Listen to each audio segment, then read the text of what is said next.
Going on. Of course, they're dealing with Francine. We are dealing with the fires here in Southern California. But Amber, the bright light in all of this is that the temperatures are coming down. Yeah, made a huge difference. Even Tina was mentioning that out there. It makes a huge difference for fire crews trying to get a better handle on that fire. But before I get to our forecast, this is what Tropical Storm Francine looks like right now as it continues to trek more to the northeast. Us here in Southern California, after record-breaking temperatures for days, we finally started to cool down, and today we're feeling the really nice fall-like conditions. Here's a live look right now. You can see that we do have the marine influence near the coast, and that marine layer will just continue to thicken up as we head into each night and morning. So this is our next weather sky cam looking at Malibu just to see if clouds. A lot of the clouds have also moved inland and will continue to move inland as we head toward the weekend. So with our next weather forecast, what we're watching for is the cooling trend continues. And as I mentioned, that marine layer is back. And then as we head into the start of next week, our temperatures cool even more. We're talking 10 to 20 degrees below average, which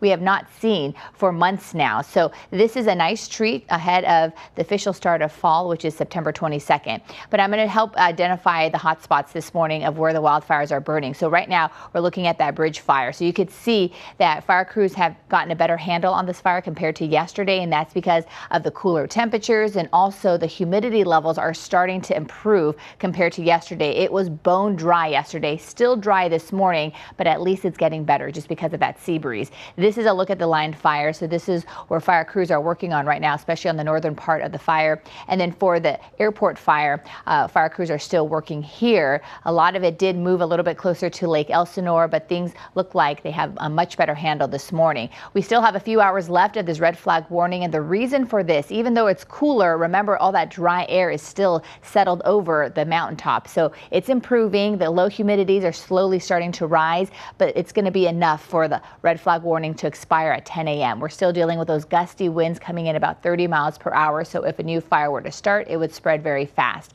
Dew point, another good form of moisture measurement in our atmosphere, shows that it is still really dry. We're in the teens over Wrightwood and Big Bear, but a big improvement compared to yesterday. Yesterday, Wrightwood saw a dew point of just 1. Now, as we head into the afternoon, all the smoke and haze will continue to linger over a lot of the southeast portion of Southern California, including areas like the San Gabriel Valley, Mission Viejo, Temecula, Hemet, San Bernardino, and also the Palm Springs area. So this lasts with us until 11 p.m.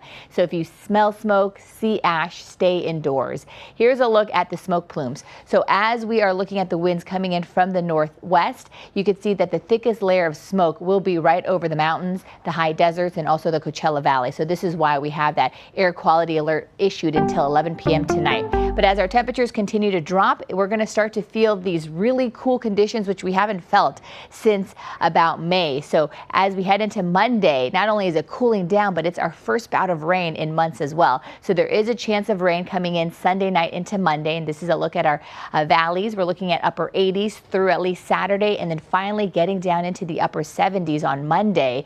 And then here's a look at our Inland Empire communities, where we're looking at temperatures also dropping to the low 70s, which we haven't seen for months now. Back to you. All right, Amber, thank you so much.